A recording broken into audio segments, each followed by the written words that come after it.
Waswahili na kuiteni, hapa kuna jambo zito kuhusiana na huyu dada pembeni hapo. Menta Cherry ni moja kati ya watu ambao wanaishi na virusi vya ukimwi. Lakini siku zote amekuwa ni mtu wa furaha sana na kujiweka wazi hadharani kwa watu wote wamuone the way anavyoishi na kuenjoy maisha yake. Lakini kubwa zaidi ni hili ambalo alilolifanya kwa mpenzi wake. Ni jambo la kustaajabisha na linahitaji ujasiri wa hali ya juu. Je, wewe unaweza kufanya hivyo kwa mpenzi wako? Hebu tumsikilize hapa kidogo, alafu tutarudi kwa ajili ya kutanabai kuhusiana na hiko ambacho alichokifanya kwa mpenzi wake. Swali liko hivi, je, wewe unaweza kufanya kama alivyofanya? Kwa Mungu hawayuni. Ila jamani, tuwe tu wa kweli. Kuwa mkweli kwenye mahusiano bwana, kuna raha yake, una enjoy. Hivi ningekuwa sijamwambia huyu jamaa kwamba mimi naishi na maambukizi ya virusi vya ukimwi, ningekuwa nakunywaje dawa hivi kwa uhuru? Si mnaona hata sifichi, afu kuna wewe sasa. Unataka kusema ukweli na mahusiano unayataka. Ukienda sasa kwa mpenzi wako mara umeficha dawa hivi, mko vacation, una uhuru, leo unakunywa dawa, kesho haunywi. Kamba maji kunywa Mnyakyusa.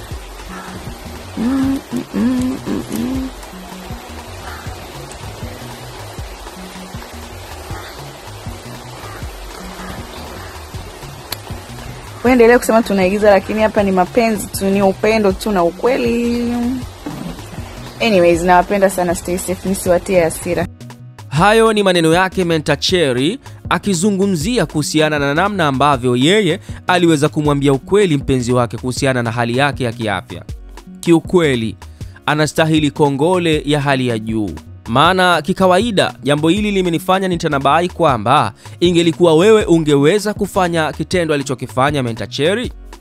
Je, ungeweza kumwambia mpenzi wako hali yako halisi ikiwa unafahamu kwamba wewe unaishi na maambukizi ya virusi vya ukimwi?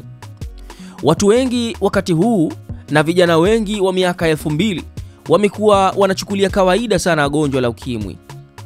Ugonjwa wa ukimwi wa mwaka 1980, kipindi ambacho HIV ndio inaanza, ilikuwa inatisha kweli kweli. Na sio kwamba makali yamepungua. Ukimwi unaua sana na bado unaendelea kuua wapenzi wetu na wapendwa wetu. Sasa hili kuweza kujiepusha ama kuweza kujikinga, inabidi tufahamu kwamba ukimwi upo na unaua.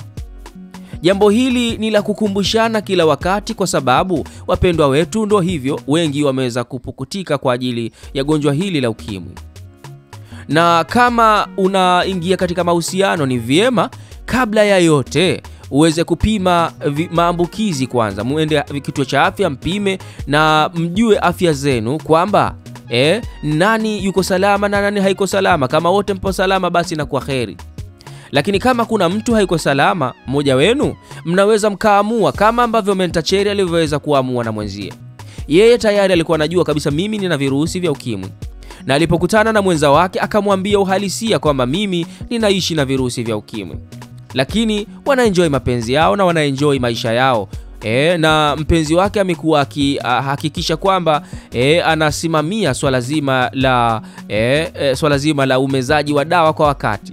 Huo ni upendo wa hali ya juu. Bila upendo wala hayo yote hayawezi kuwezekana.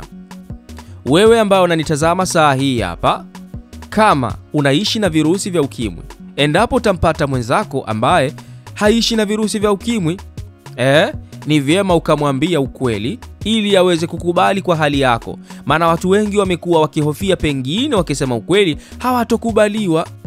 Pengine wakisema ukweli na yeye kashampenda, ataachika. Lakini ni vyema ukweli uweke wazi, pengine ukweli unakuweka huru. Ukweli siku zote mweka mtu huru, kama alivyosema Menta Cherry. Mimi naitwa Mswahilina, nimekuletea hili hapa muhimu sana siku ya leo. Hili ni content la asubuhi siku ya leo, na ili uendelee kuwa kwanza kupata habari zetu, basi usisahau kusubscribe hapo, na pia vile vile kushare video zetu ili ziweze kuwafikia watu wengi zaidi. Pia uweke comment yako hapo chini kuhusiana na hiki ambacho nimekuletea saa hii. Bye bye.